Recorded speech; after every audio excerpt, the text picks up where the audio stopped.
Unleash the truth in Room 592. Room 592 every Monday to Friday from 19 hours 30 to 20 hours 30 with Dr. Yog Mahadeo and senior journalist of Kaiju News, Leonard Gildari. Room 592 on Kaiju Radio, the radio with a difference.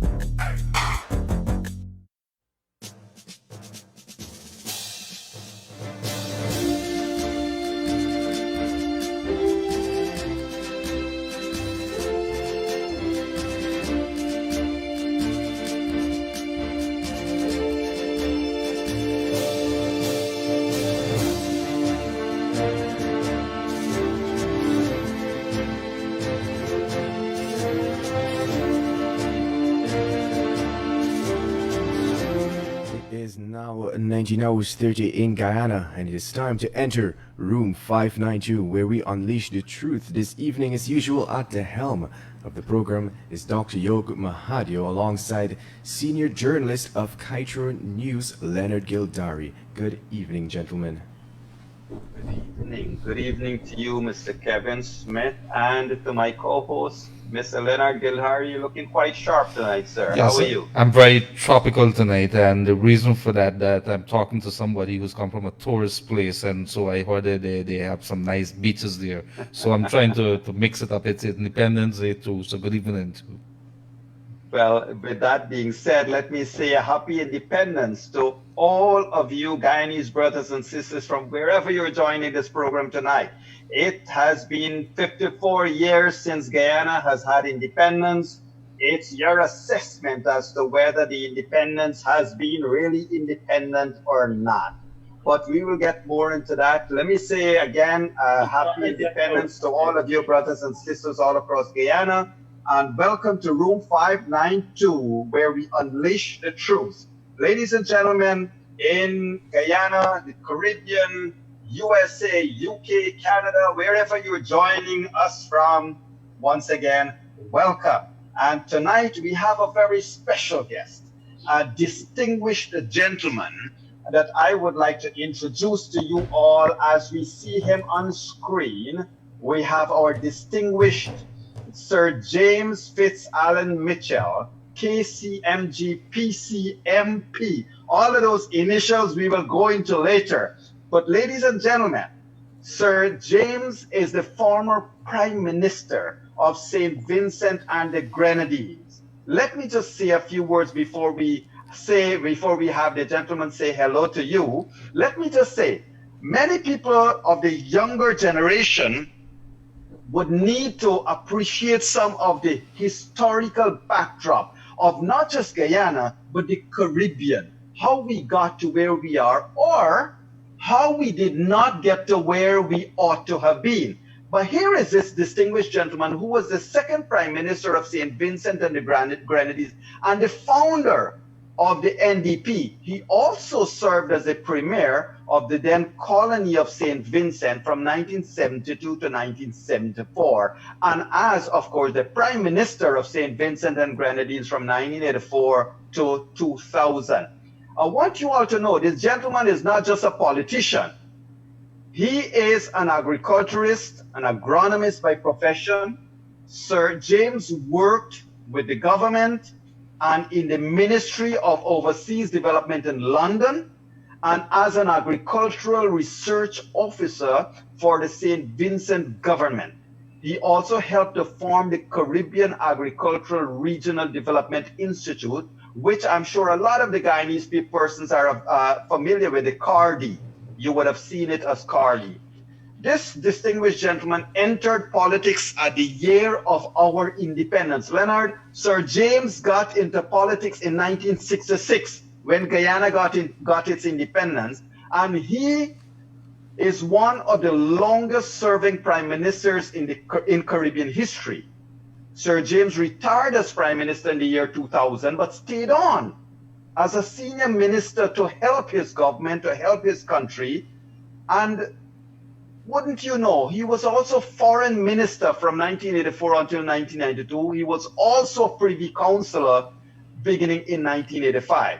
This distinguished gentleman also, let me just say this because I take great pride in a father in the Caribbean nation.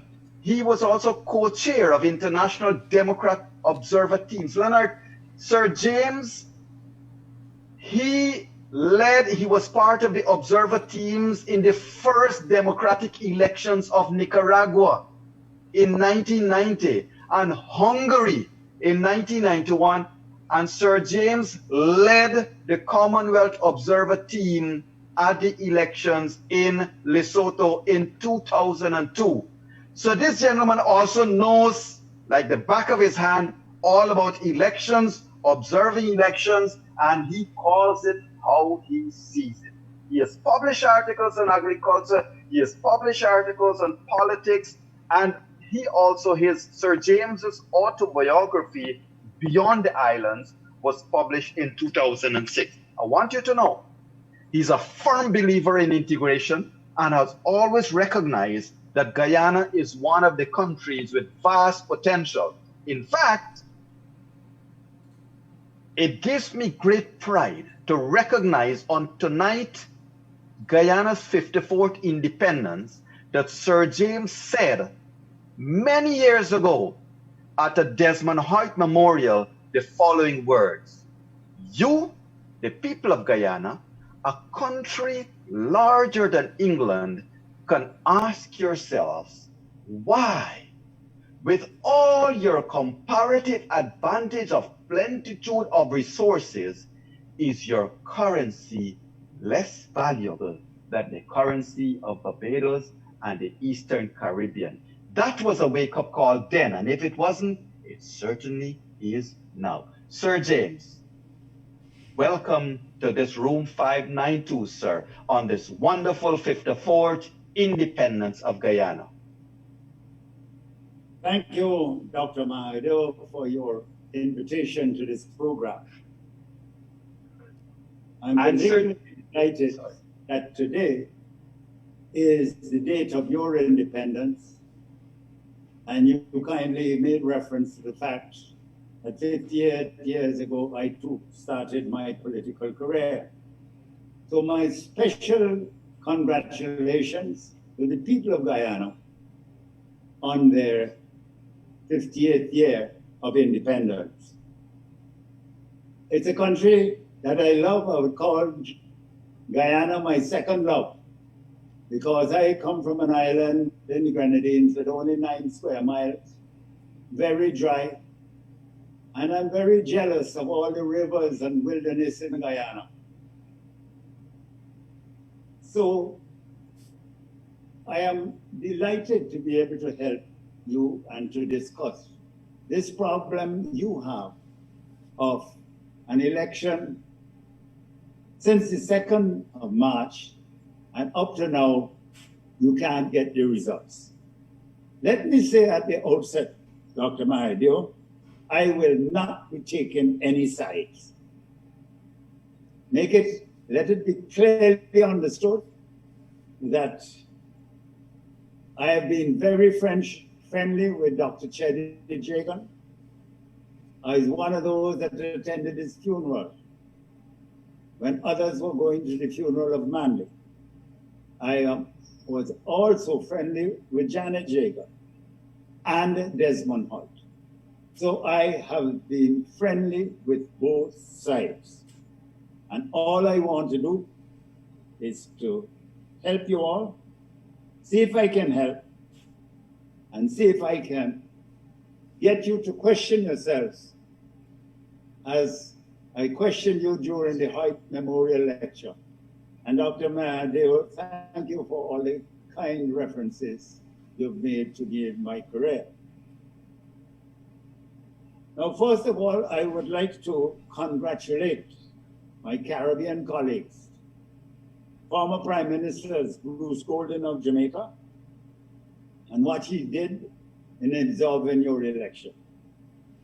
Also, Owen Arthur of Barbados,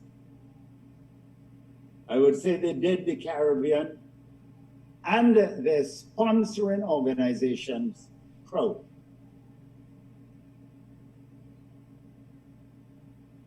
It was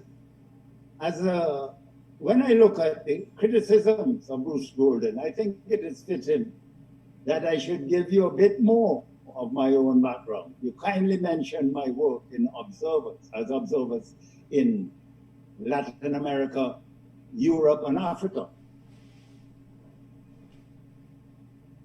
I wish first to congratulate also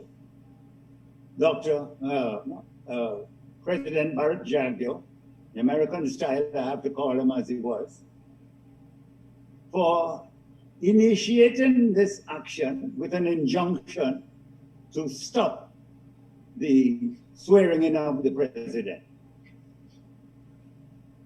If that had not been done, you would have been languishing in the court with petition after petition, appeal and counter appeal, which would have lasted perhaps until the next election.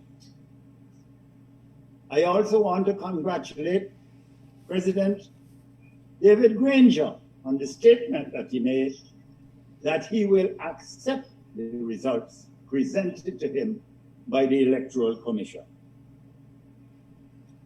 But you are a country with a large population, both from India and Africa. Have you stopped to consider that you are taking longer to call the votes in a country of 851,000 people? You are taking longer to count the votes than India with 1 billion people, over 1 billion people. Now, my credentials. I have been both in opposition and in government. I was elected in 1966, 67, 72, 80, 84, 89, 92, 98. I lost one election in 79, but I was very glad to lose it because I fought against one of the leaders here in St. Vincent. And I didn't win the seat. A third party won, but we were able to say goodbye to that leader, and I was able to build my own party as a third party and reintroduce the two-party system here. So I have served 35 years, 25 years in government, 10 years in opposition. And I have been in politics. I'm the only one still alive who has served from colonialism to statehood to independence. Unfortunately, I have outlived nearly 40 heads of government with whom I worked. I'm not proud of that at all. So I also retired from politics. I was never defeated. And not many heads of government leave office undefeated. I served in minority governments, and I also led my party to winning all the constituencies. And also, I was in opposition as the sole opposition for a long time in this country. And the constitution of this country was amended to ensure that I was not leader of the opposition. With all this, Dr.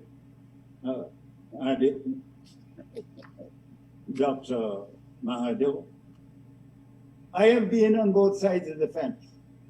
And therefore, I know the anguish of opposition. I know the joy of government. You know? You see,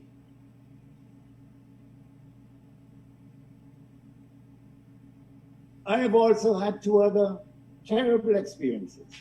When I lost the government as premier in the 70s, I faced a commission of inquiry which I defeated.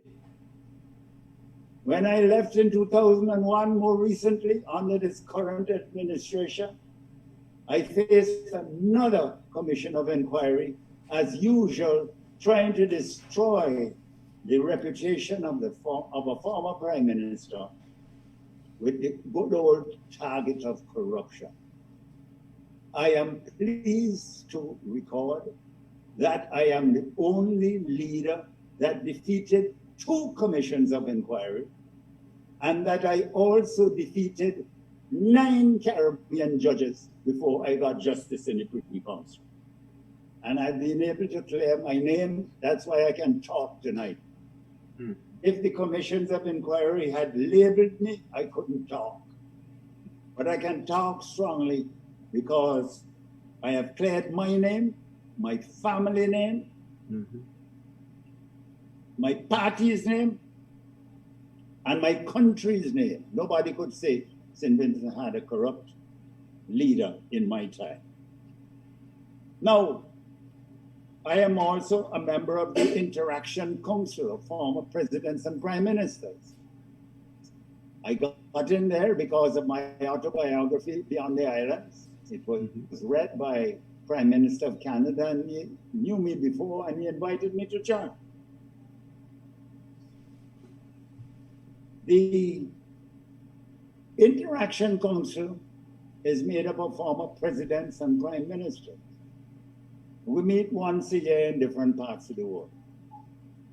And I give you a little joke that is relevant in Guyana and the question of observation. To the members that we have, and you can look it up on the internet and you Google it, Interaction Council.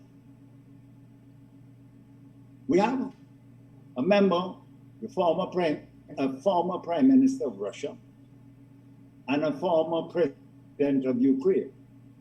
Everybody the world over knows the battle between Russia and Ukraine, which is spilling over right here in your neighborhood, you know. But I don't want to go into all of that right now. But when I told the Prime Minister of Russia, if you had invited international observers after you had seized the part of Russia, the part of Ukraine that you took over, you claim you got 95% of the vote. If you had international observers to observe that election, the international community could not be saying that you stole somebody else's country because of the Russian population you had there. So I bring to bear this with our friends down there in Guyana. And you have mentioned where I have served as observer. I also had experience in Haiti, preparing them for election, leading a CARICOM team. I went to the Gambia to help bring them away from military rule to democracy on behalf of the Commonwealth. And interestingly, when I went there, I was satisfied that the Gambia was not yet ready for an election. And I was able to influence the Commonwealth Secretariat and the Commonwealth Secretary General in the United Kingdom to say, we must give them 2 or 3 months more so that they have time to understand this constitution before they go into elections. Now, the key thing about my relation to Guyana is the meeting I held in my constituency on Mustique. When President Hoyt won the election after the death of my colleague Forbes, the entire Caribbean hoped that the process and the matter of fraud in elections would come to an end. But President Desmond Hoyt won, and there was a whole kerfuffle all over the Caribbean.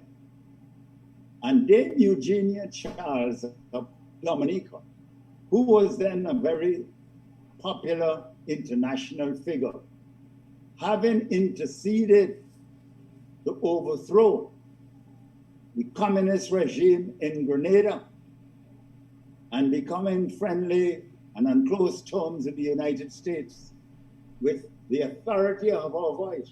She said we should kick Guyana out of the Caribbean, out of the common, Okay. out of CARICOM.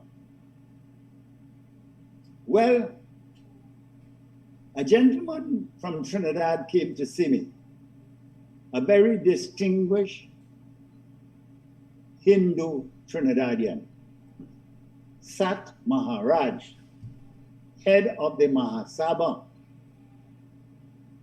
that religious organization, a lot of social activity, including running schools, and he was also owner of the Bomb newspaper in Trinidad.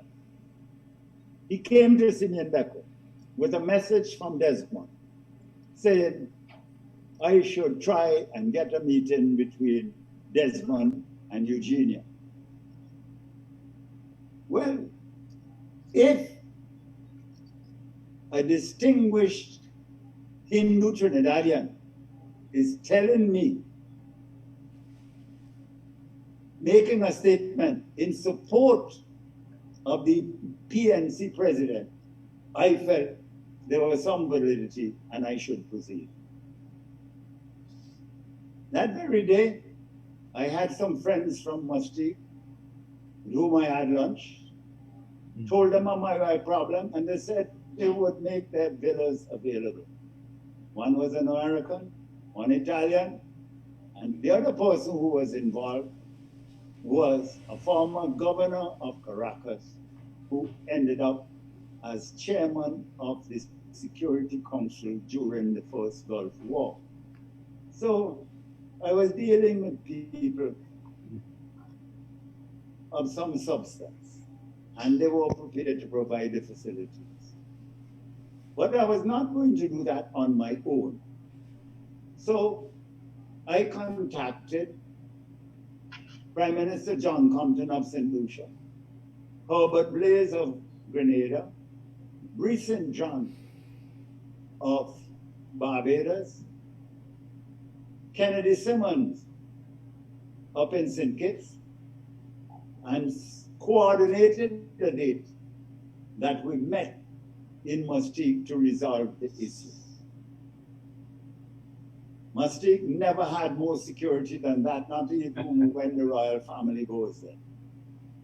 I had Coast Guard patrolling around the place and so on. So all of us who were in that group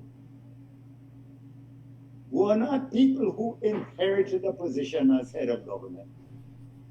We tasted opposition and we tasted government.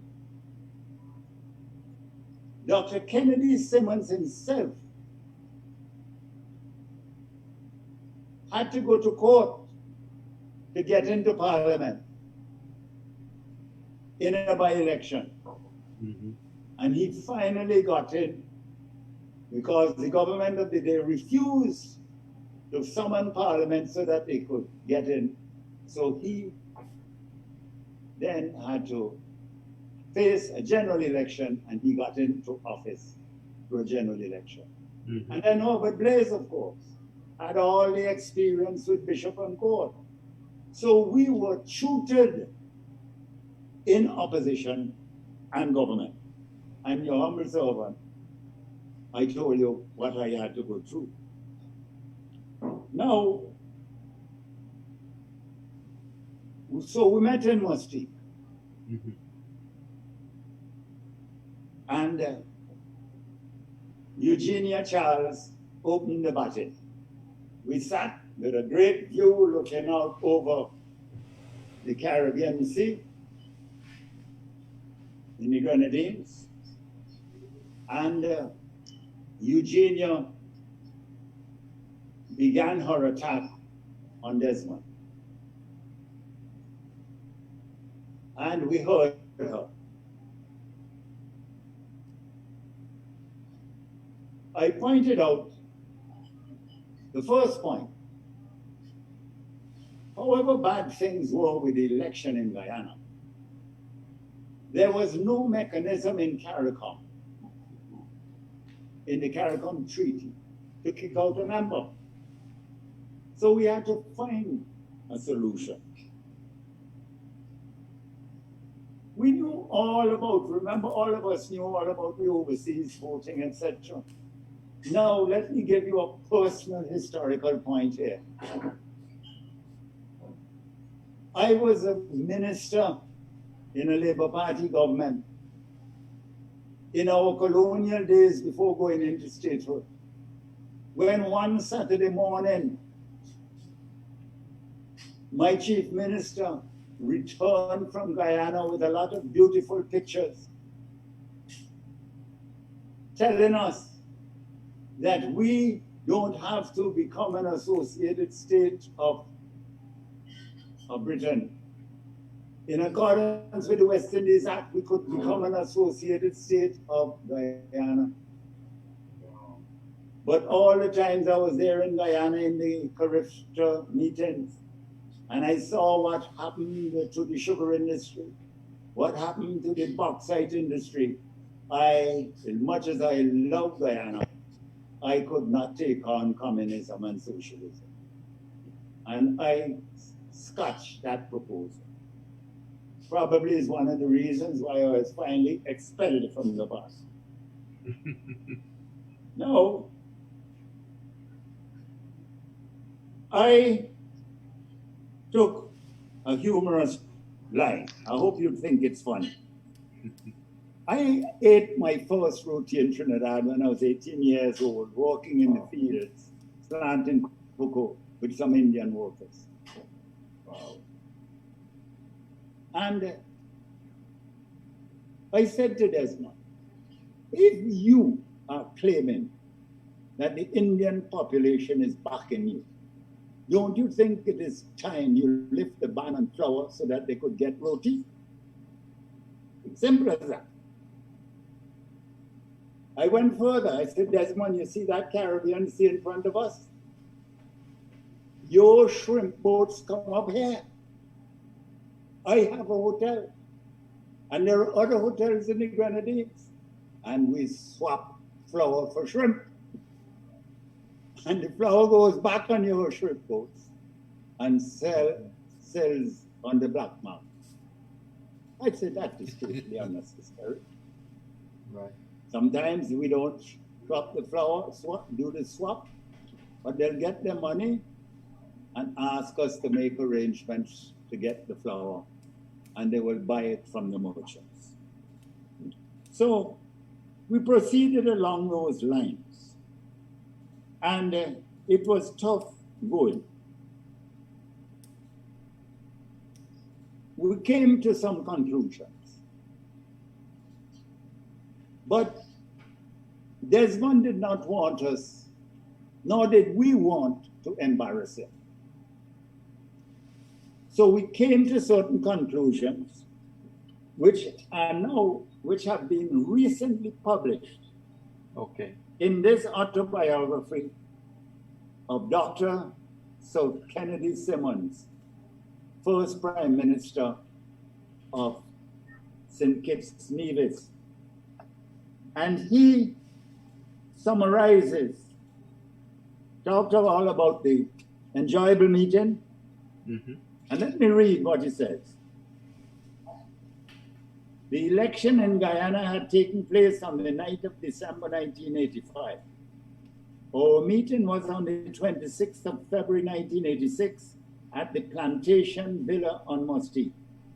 The leaders present were Desmond Hoyt of Guyana, Bernard St. John of Barbados, John Compton of St. Lucia, Herbert Blaze of Grenada, James Mitchell of St. Vincent and the Grenadines, Kennedy Simmons of St. Kitts and Nevis, Eugenia Charles of Dominica.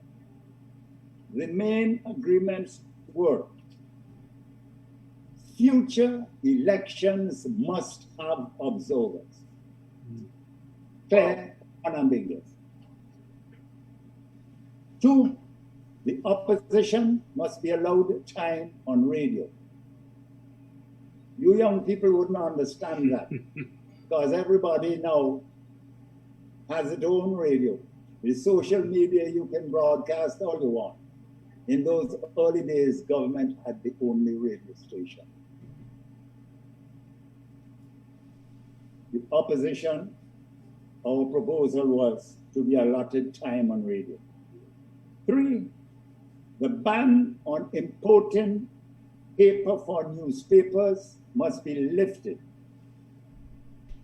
The ban on importing flour to be lifted so that the Indian population could engage in their cultural pastime of making roti.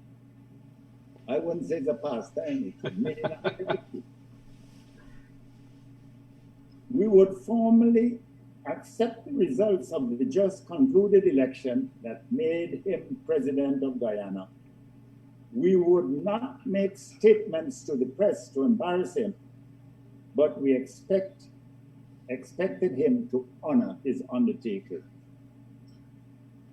The Mustique meeting was not all work, as amplified with great camaraderie in this photograph taken on the beach in Mustique. The photograph was taken by a cousin of mine in Trinidad, who was a photographer and editor of the Bomb newspaper owned by Fitz-Allen. So this whole exercise started really in Mustique, linked to the Mahasaba recommendation from Trinidad. So I'm pleased to be able to bring all of that to you, your attention.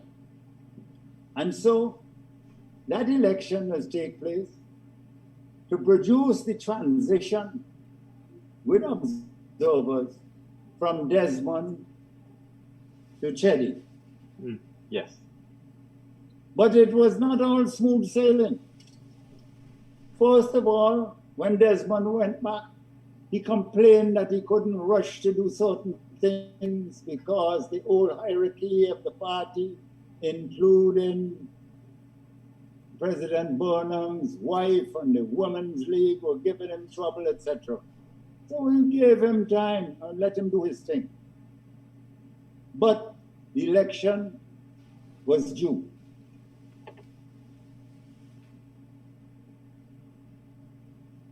Let me say in preparation for this statement, often when I went to Guyana for the CARICOM meetings, even as Minister of Trade and Premier, I used to go to the home of an Indian friend who was supplying me with the green heart I was using for building my hotel. And this was in Burnham's time, but I went regularly to have dinner at his home with Chedi every time I went to Guyana. So we developed a relationship. At a heads of governments meeting in Jamaica, before the election, Chedi was up there lobbying, and I had a breakfast meeting with him.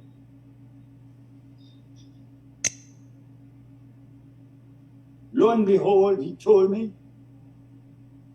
he doesn't like this observer business and he plans to boycott the election. I had to go over all we did with Mustique. I had to beg Chedi to trust the process of observers. And we went through it all. I told him about the Commonwealth structure. And I said, the Commonwealth will be happy to send observers to you. He immediately said to me, I don't trust the Commonwealth with any observer team because their Secretary General is from Nigeria, who is being put there by a military government. I said, Jerry, Interesting. it is more than that. If you have reservations, go to London and meet the various high commissioners in London. Meet the high commissioners from Malaysia, Sri Lanka, India, Pakistan. Meet the high commissioners from Australia, New Zealand, Canada, Britain. Go and put your case that you would want a balanced organization, a balanced observer team. And then, of course, the next stage was, Cherry arranged also to have the Carter Center come to observe those elections. I was pleased with the results. I went down to Guyana at Cherry's invitation. I sent my Attorney General in time for his swearing in, and then I went for the swearing in of his ministry. We were that close. I was the only stranger there when he was allocating his portfolio. We were very close. But I did not abandon Desmond. I went to see him that night for dinner too, and I carried some champagne to create a pleasant atmosphere for our continuing relationship. Right. When problems developed in the election with Janet, and there were problems again, we had a heads of government meeting in St. Lucia. And I got in touch with Janet and said, I would like us to have you and Hoyt have a meeting here in St. Lucia. She agreed. She says, but he must not come in the conference room. We will work with messages. I said, okay, I got in Desmond, and he and a team came up, and I shuttled it between the heads of government meeting, getting instructions from Janet and getting instructions from Desmond and his team, and work to try and bring peace in Guyana.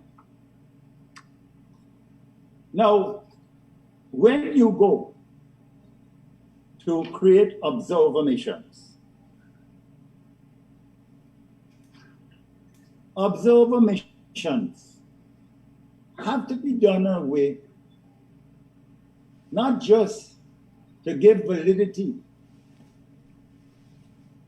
to the election process into a country, but to give credibility also to the institution that sends people to observe. Yes. And I was delighted when Prime Minister Oinata said he was not in Guyana to let down the Commonwealth. Now, I have been, as you have said, to observe elections in different countries. And the first one I went to was Nicaragua. And I went there as co-leader with an individual opposition leader from Guatemala, Jorge Serrano, who subsequently became president. And we met in Guatemala preparing. Mm-hmm. When you need to prepare for an observer mission, you are supplied with all the documentation about the country. All the documentation. It's geography, it's sociology, it's racial, it's religious component, everything. When you get into the country, you meet with all the opposition parties. You meet with the churches, you meet with the trade unions, and you give time for any individual who wants to make a presentation. So that you have the figures. You have the opinion. Mhm. The next thing is, you cannot find yourself observing an election and then after the election make a comment that the procedures for the election were out of order. So an observer mission has to be satisfied with the preparation for the election and the execution of the election. Armed with this information, after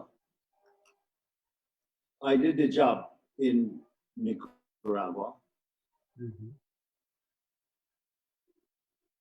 before I make my next statement, let me say this. It was as a result of my performance amidst the 40 people from all over the world, from Australia, New Zealand, South America, Europe, etc. There were about 40 of us in the observer missions. I intervened in the night, and all the right-wing people there with me were saying that this election is going to be problems. We're going to run ourselves into another Panama with Noriega, and called on me to make a statement because the votes were delayed. I said, ladies and gentlemen, this is not one political party giving on to another political party. This is a military government in surrender, and therefore they have to drop the terms and make sure all their commanders and everybody are on board. Let's give them time. Of course, my colleagues were annoyed with me. An hour and a half later, in the home of the leader of the opposition then who became president, President Carter came with the same message, and then they invited me to go to Hungary with them to see elections after the collapse of communism. Now, armed with that information, I called Desmond when I got back home and told him I have the whole mechanism of observer election processes for you. He sent up his people. I explained to them what the observers expect and what would his responsibilities be. He thanked me and assured me he will set up all the arrangements for observers to come in accordance with our musty meeting. So I do not like it when I hear about observers going into country just on election day and want to pontificate about the election. No, you must go in there well in advance. And if the institution doesn't have money to finance an observer mission properly, they should stay away. I want to also remind you that President Carter, when he came to do the election there, he also recommended the election be delayed, and it was delayed. I am the beneficiary, and I worked with President Hoyt. He helped me to get my airport in Beckway.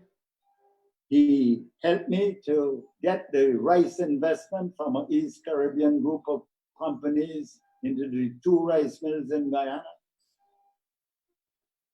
I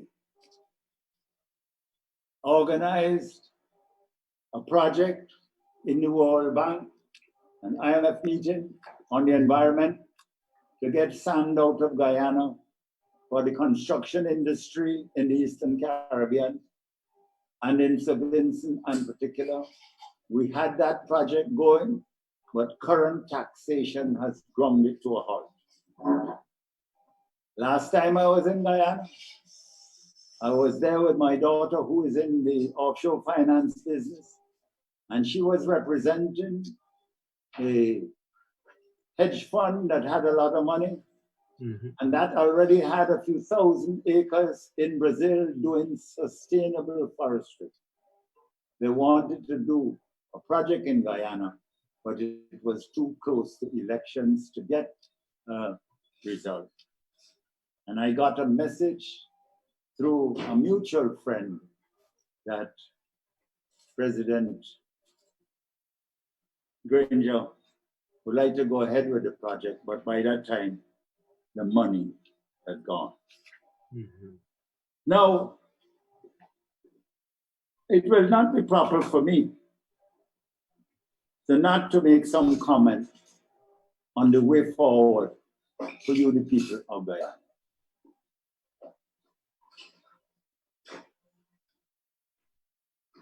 You are suffering, as all of you know,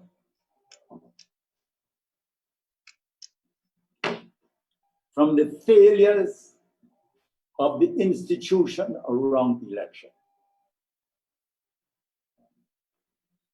Producing the result of winner takes all.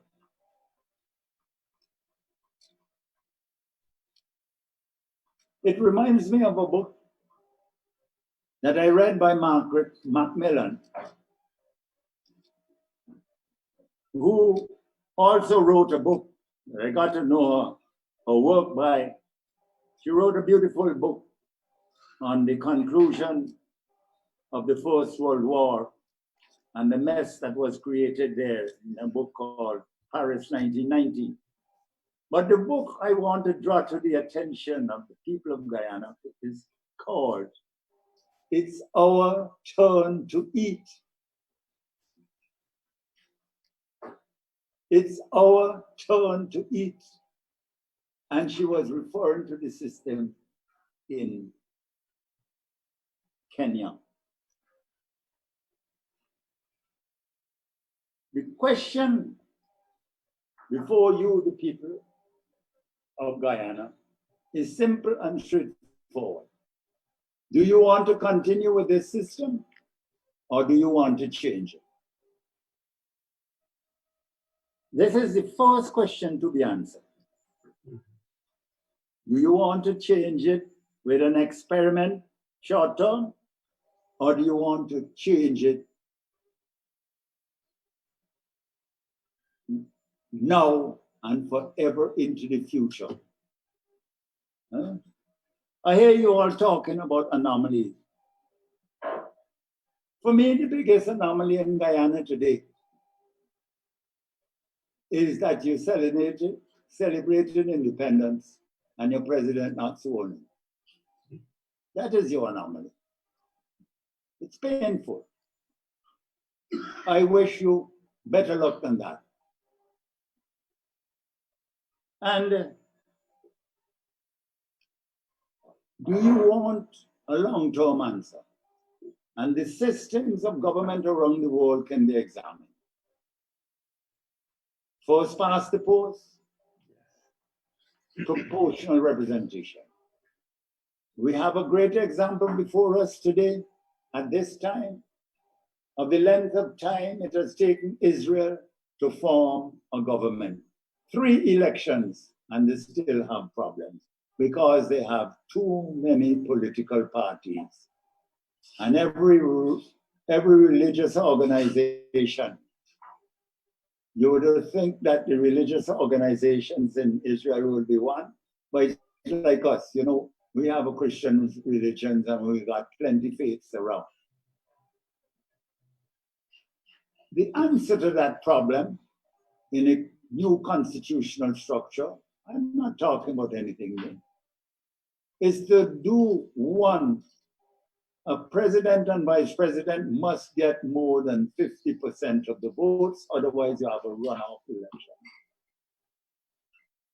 And two, in the proportional representation, you have a cutoff point that if any political party doesn't get, say, 5% or 7% of the vote, no seats for them. That will force political parties to simplify the whole machinery and get together. Those are just ideas.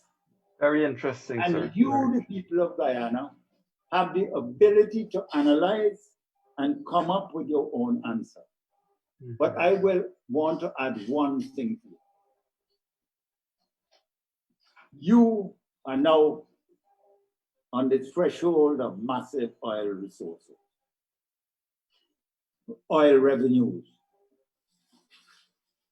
Any system that you devise must, above all, respect meritocracy. The kind of resources that I hear that you all have in oil, don't worry that the prices are down now. The prices will come back. COVID can't last forever. The prices will come back. I'm in the hotel business and I am praying and I'm looking forward to the recovery from COVID. And I hope you people in Guyana too are not suffering too much. But these oil resources are important and there's enough to share. Absolutely. You shouldn't have this question about saying it is my turn to eat. No, can do better than that. You have to be careful about the judiciary and all of those structures which you have enough intelligent people, or if you want assistance overseas, there's no country that can help you more with constitutional change than India. And then the Canadians had it, you know, they went through a lot of things, dealing with Quebec and so on. So I think what people in Guyana, I presume to say, you need to be given hope and direction. But I will also tell you, do not allow the people to continue to quarrel about the salary of politicians. Then they get in too much. Are you going to tell me you're going to have oil reserves and have a minister of finance who can't pay the mortgage? You're begging for corruption. Well, that was very interesting. In Singapore, the prime minister of Singapore gets a salary higher than the president of the United States. I'm just saying, let us learn from the methods and experiences of others into the matter of creating a system. But now, all you talk about anomalies. Doctor, I have a statement to make in general.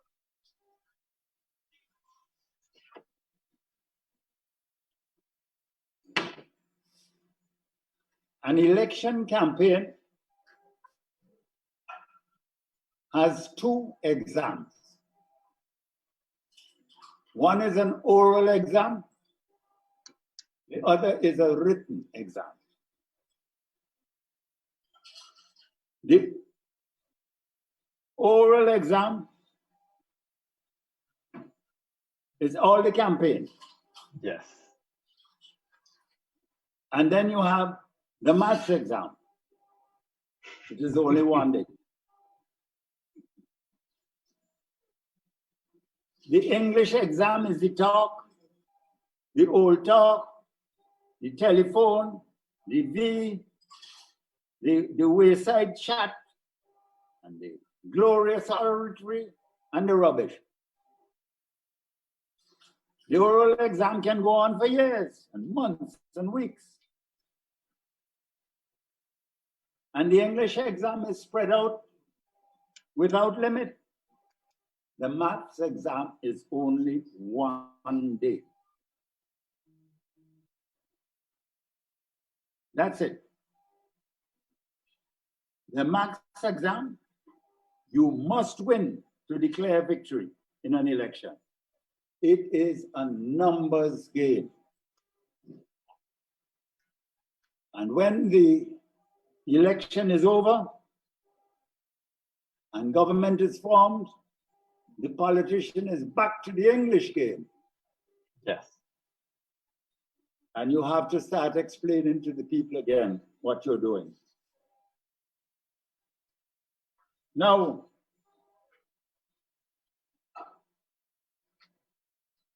when you, in your exercise of voting, all you lose is a finger. If you don't take the message from the finger of the will of the people, you will get the hand and violence. Throughout the centuries, the election process is the method created to send the message of the will of the people. Mm-hmm. To send a message of the will of the people. He or she sends a message, like in our case, you're sending a message to the Queen. Or you're sending a message to Parliament that I, the voter, want this person or that group to represent me. Or if you will, send a message to all in the country, and you send the message with your finger. Mm-hmm. It's only fingers doing this job, you know. And you know why you're referring to that, the activity? Dead fingers can't write. Well said, sir. This collection of messages defines the will of the people.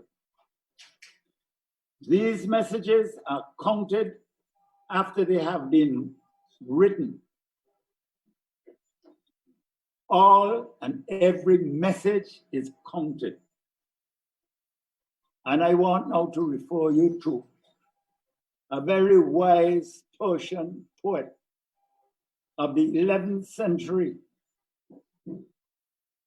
And I should say by a side, this poet was writing before America was founded. Americans want to destroy Iran, but they were writing poetry before America was conceived.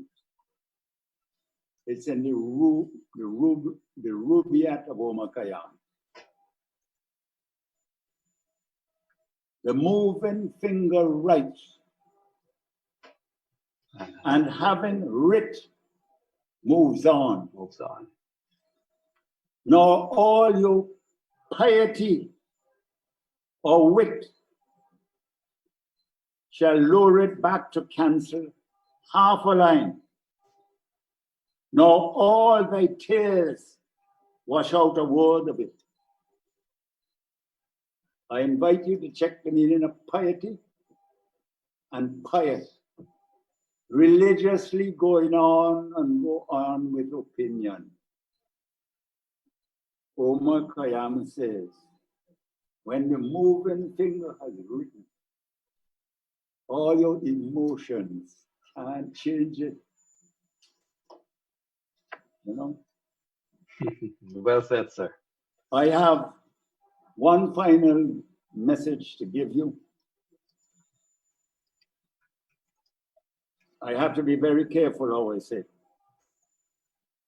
As you celebrate your independence today, I learned how you all got into proportional representation. At your independence conference, in the deadlock. My good friend Chetty gave the British authority to come to a conclusion. He trusted the first past the post system.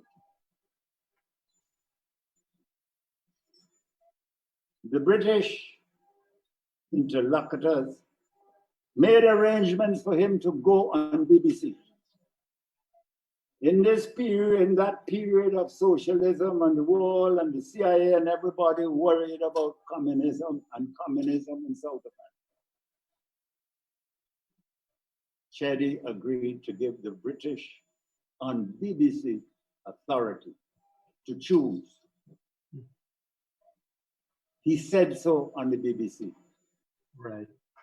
When he learned that the decision was proportional representation, and he requested unto the BBC for another audience, he was denied. Happy independence. Thank you, sir. Well said, and I'm sure our viewers and listeners would have learned quite a lot. I like some of those things, Mr. Gildhari. Meritocracy. Those are phrases that we would have grown up with, and of course, viewers and listeners, ladies and gentlemen, dead fingers cannot write. And I wish to quote again: when the moving fingers have written, all your emotions cannot change it. Sir James, it was a learning experience. I've seen a lot of our viewers online have been sending messages, and that their messages have been, they have learned a lot. And for that, I want to say thanks to you on behalf of all of Guyana. If you don't mind, sir, we would like to have a little bit of questions with you that are coming in from our viewers, and of course from Mr. Gildhari and I. Sir James, on March 7th, 2020, you made some comments. I think the St. Lucia newspapers would have carried it, the iNews or something like that in St. Lucia there. And one of the things you did say, I sincerely hope that common sense would prevail and violence would be avoided, and this exercise would be completed within a day or two. Sir, it's been, Leonard, how many days? 80 plus days. Yes, about 80 days. 80 plus days.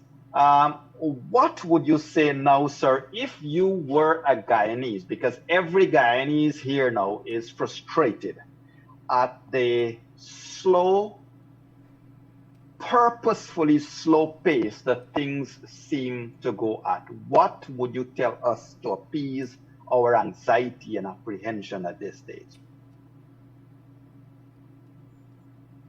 I understand that the people counting have demonstrated their integrity.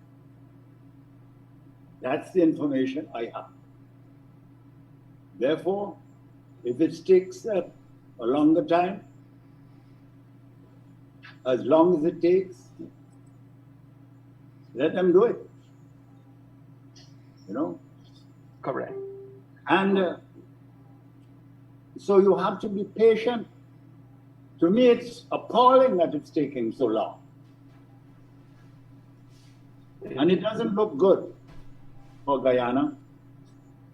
And I grieve for the people of Guyana, of all sectors of society that have to go through this torture. And that is why in my concluding remarks, I suggest you must find out from the people of Guyana if they want to change the system. You can't do this again, ever. Correct. This should be the last time that this thing happens in Guyana. From my distance, and all I can say, I get the opinions out of Guyana that the people doing the job are very thorough. I do not imagine why it takes so long. As I said, you're taking longer to count the votes than India with over 1 billion votes. Come on, do better than that. Thank you. Sir James, while I will not necessarily ask for your comment unless, of course, you could be gracious enough, here is one of the paradigms we are facing. We have a number of parties that would have been stakeholders in this process that contested these last elections. And the problem we have is that since the infamous illegal declaration that was made from GCOM, the parties, especially the incumbent party, would have been making and changing the narratives all the time. So from day one, it was the elections were free and fair, above board, and let's all accept the results. Day 5, it was, well, there are problems. Day 10, it was, well, somebody's rigging. Day 40, don't use the word rig. Day 70, there are too many anomalies and these elections cannot be credible. Day 80, the opposition has rigged it while being in the opposition. So we don't know what day 90 will bring. But sir, the reason I'm raising it on in this forum is that, as you would appreciate, the people of this country are being pulled and stretched to their limits, while the loyalists are building up this fancy war of words. The people are being stretched in. The point is that, will they ever trust the politicians again? And if you do not trust one set of politicians again, you are creating another political nightmare, sir. So the issue here is, how can we as a people now look at what's going on, look at the changing narratives, and be prepared for what? Because the feeling here now is that after day 90, the incumbent will not accept, because they have changed the narrative so much that now it's, one of them has been on TV saying there are 86,000 problems with the elections, and so it's not credible. At this stage, sir, I'm not going to ask you to comment on it. I just wanted to share that with you. Well, thank you. I'm happy to engage you on that.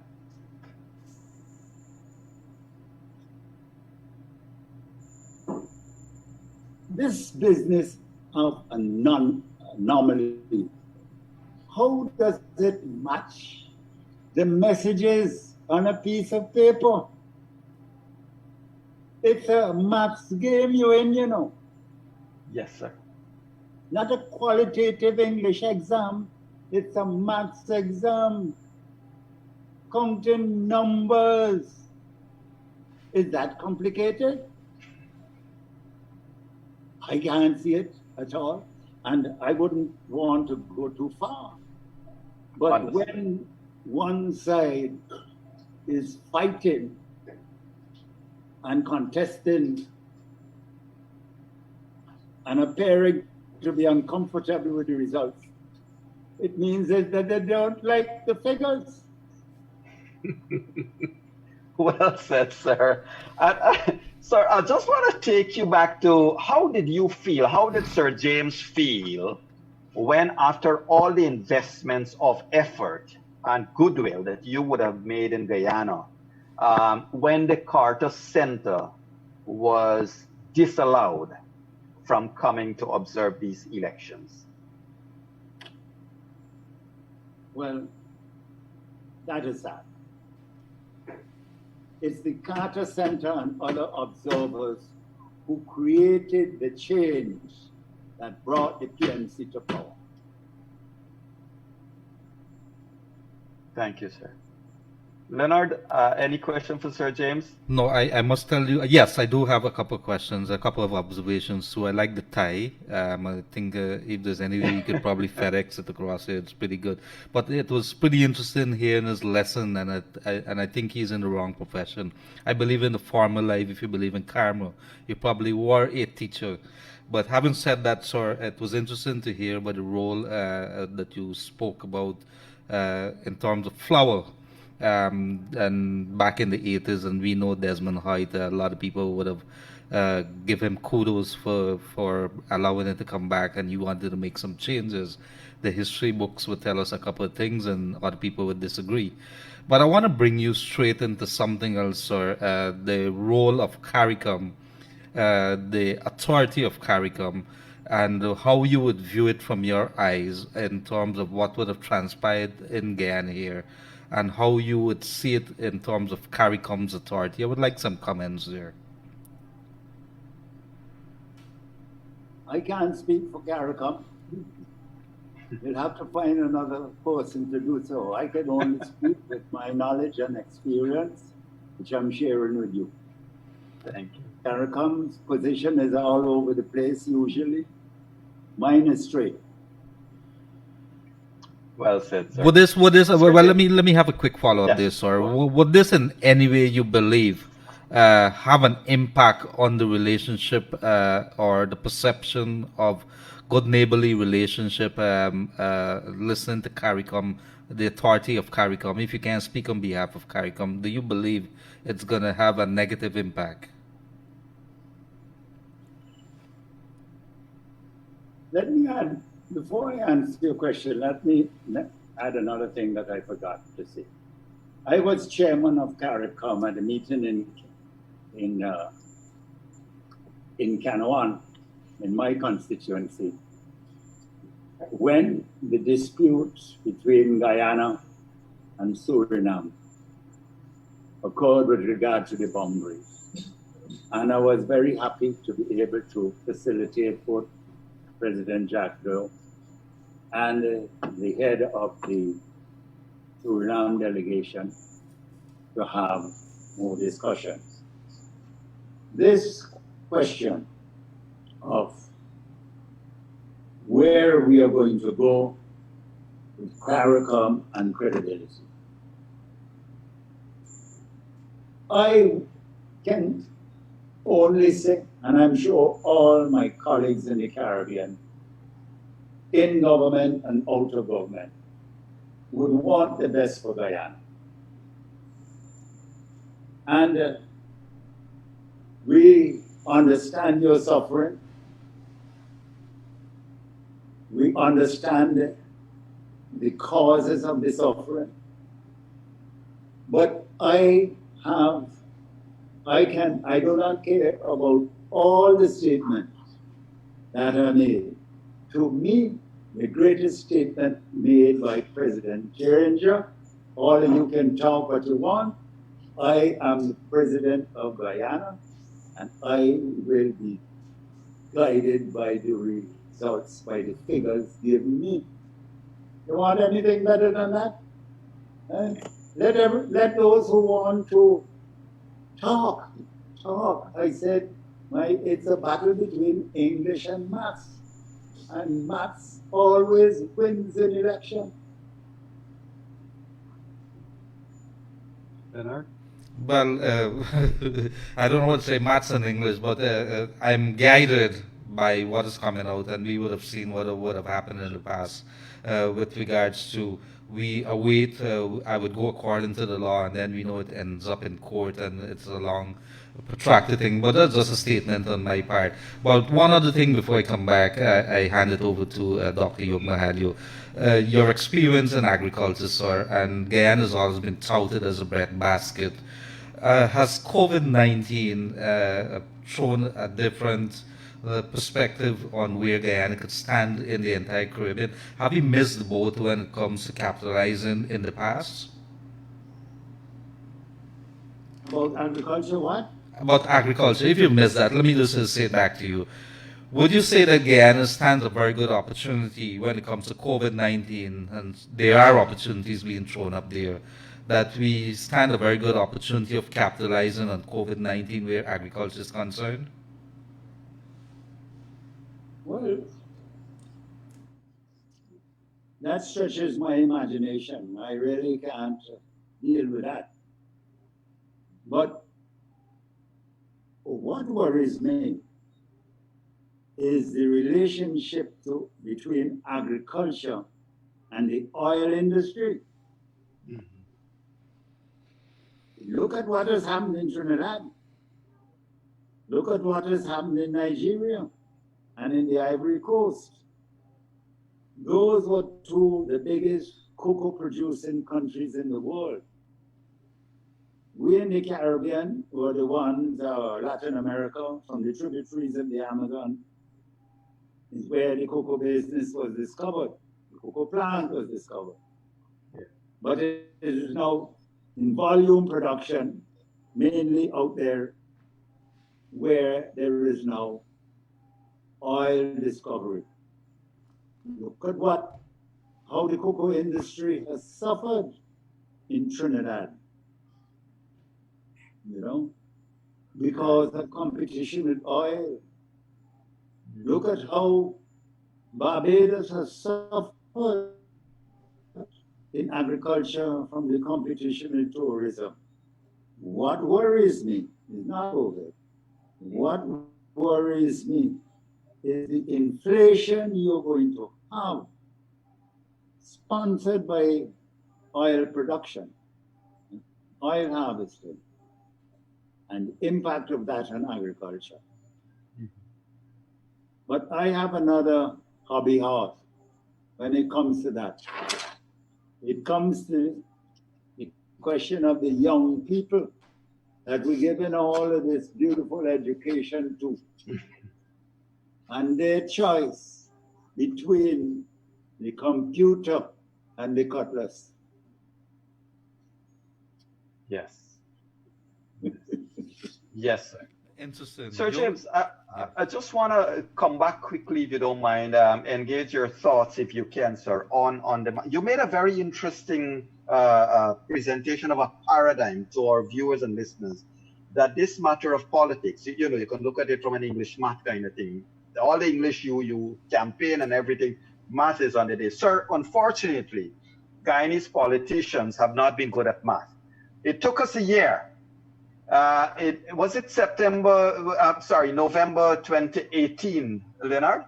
It was that famous no confidence motion, sir. A government was defeated by a confidence motion. 1 year later, in September 2019, the CCJ expressed that it prefers to see elections within 90 days. This is in September of 2019. It expects to see elections within 90 days as per Guyana's constitution, and it labeled the then government caretaker government. So we have been under a caretaker government, sir, not for just 80 days. We have been so from the defeat, the moment the Speaker of Parliament accepted that the confidence motion was successfully passed.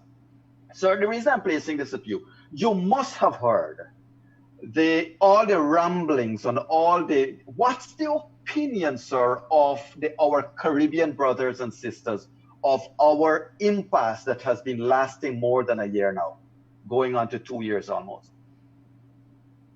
Well, that problem you have about no confidence motion surfaces in different parts of the Caribbean. St. Kitts is in the process with the same kind of thing. There was some sanction against the leader of the opposition, and he said that he could no longer sit in Parliament, but it suits the government not to have Parliament at all, because among other things, one of their ministers have said goodbye. It has happened in Grenada, Yes. with no motions of no confidence. It succeeded, and the government took a long time to call election, Yes. But let us go back. If the opposition did not succeed with that injunction, and the government had been formed, you would not have been able to go through what you're going through now. Because if the president were nominated or sworn in when once he is sworn in, he is the one that decides on the date of election. So that is a serious matter. I had a no confidence motion moved against me, and I was delighted to deal with it. I know I would lose. I told my team, let's go into Parliament and we will make our grandstand for the last time. So I made my ministerial statement about the wonderful job we had been doing. I started land reform in the country. I had to fight against the oil embargo problems in October 1973. So I gave a big speech. And when the leader of the opposition got up to move his motion, I got up on a point of order again and told the speaker, the honorable leader of the opposition is wasting the time of this parliament. It was dissolved 5 minutes ago. Quite a classic stroke, sir. Quite a good one. Sir James, we are getting to program time. We'll wrap up in a couple of minutes. Before I ask you for your last comments, sir, as we say goodbye for now, I want to just run something back by you.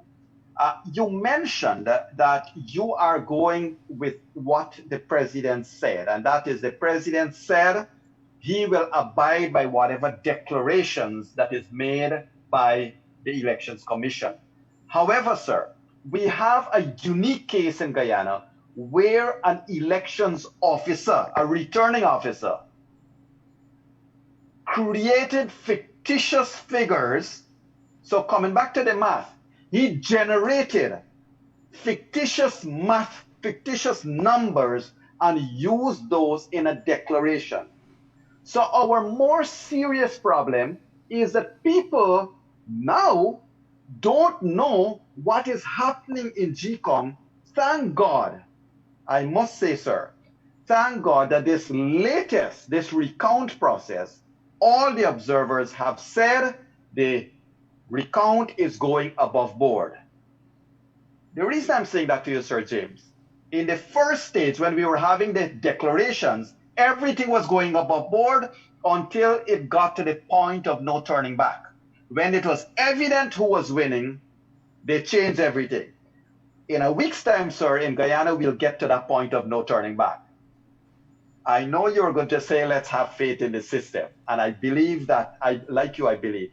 But I wonder whether, what will be going through your mind there, sir? Well, two things. I haven't said I have faith in the system. I am trusting that you will get results. I am also saying that the people of Guyana must ask themselves whether they want to change. Correct. Correct. The point is this: if, with all the old talk, all of the English, I go back to that. If President Granger gets the numbers and he resigns, what are the chatterboxes going to do? Very well said, sir. Huh? Very well said, sir. Thank you. That's simple. Thank you. As that. Thank you. Sir James, Leonard, you may not know this, Leonard. I want to share something with you. A couple years ago, Sir James made an extremely well thought out statement that ought to have become a national plan for Guyanese. But like many things, it went down the wayside. This gentleman said, a frozen structure that confines opportunity within ethnic boundaries cannot yield the greatest possible prosperity for all. And tonight, Sir James has admonished us to decide whether we want to continue in this vein or to change things. And in that statement, Sir James also captured our ethnic insecurities. Sir James, it's been a pleasure to have you on in room 592, sir. As we get to our program time, I want to hand over to you for your closing thoughts, sir. Sorry. My closing thoughts will follow up from what you say. And dealing again with the controversy and going back to my business of a message. Yes. The message is what is the will of the people. It's a message. In the old days in war, messages were sent by carrier pigeons. What would have happened if the carrier pigeon could rewrite the message? You have a carrier pigeon down there that rewrote the message. You got to deal with him in the future. Thank you. And I think the courts should address that matter, not the election results. Sir James, it has been quite an educational, enlightening, yet entertaining time spent with you, sir. Viewers and listeners, I must tell you, I've had the distinct pleasure of speaking just a few times with Sir James on the phone. There is not a time that I didn't speak to him that I didn't leave that conversation learning something new. Sir James, I certainly wish you were closer to us in terms of geography, sir, that we could have been in more contact. But I promise you, we will be in direct contact with you, sir, as long as you can tolerate our phone calls. Yes. But on behalf of all of Guyana, sir, thank you so very much for making the time to be with us. And we certainly look forward to having such discussions with you again in the future. Leonard, your bye-byes to Sir James. But thank you very much, dear sir. I was extremely entertained and intrigued by how well you recalled what happened in the 80s, especially with Mr. Desmond Hoyt, former president, and of course you spoke about Cherry, about how he was not too really happy with the Commonwealth observers. Those were a couple of things that I did not know. History lesson, good teacher. So I want to say happy rest. I can't say happy independence to you, but I could say that, Yog. I could say that. These guys. Well, Leonard, remember your independence is his anniversary of having gotten into politics, so you can be a happy one. But he went into politics before I was born. But I thank you for that, sir, and it is a pleasure. Well, all I can do is to say that I look forward to coming to Guyana and going in the bush again. Thank you, sir. Sir James, it's been quite a pleasure to have you here, sir. Ladies and gentlemen, thank you for joining us in room 592 tonight. I wish to tell you all tomorrow night, we are going to have Mr. Anil Nandalal, former Attorney General and current member of the People's Progressive Party, coming to room 592 to talk more election matters. But tonight has certainly been educational. It has been intelligently entertaining. And Sir James, sir, I certainly hope that when I get big, sir, I will become like you, be able to retain my intelligence and be able to put forward my arguments with such diplomacy, sir. We certainly got your message, and we will certainly heed your well-laden yet diplomatic message. Sir James, it's been wonderful, sir. Thank you. Have a great night, sir.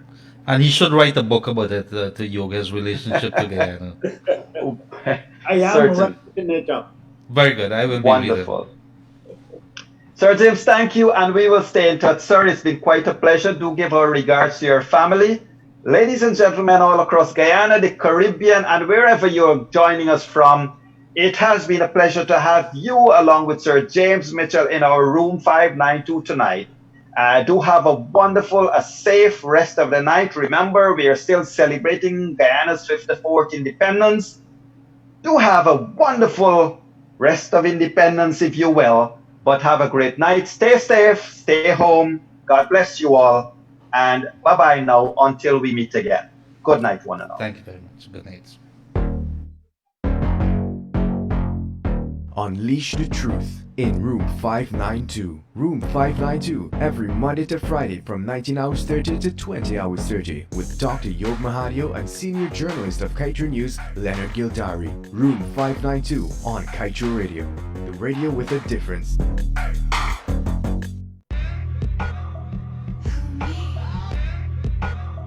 Feel the love on the Late Night Love Stop with me, Kevin Smith, alongside Selected Chino, every Tuesday at 20 hours 30 all the way to 21 hours 30.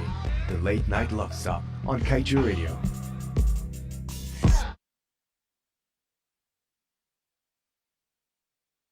Stay in the know with Kaiju Radio. Join us daily, Monday to Friday at 13 hours 30 for COVID-19 and Elections Watch with senior journalist Leonard Gildari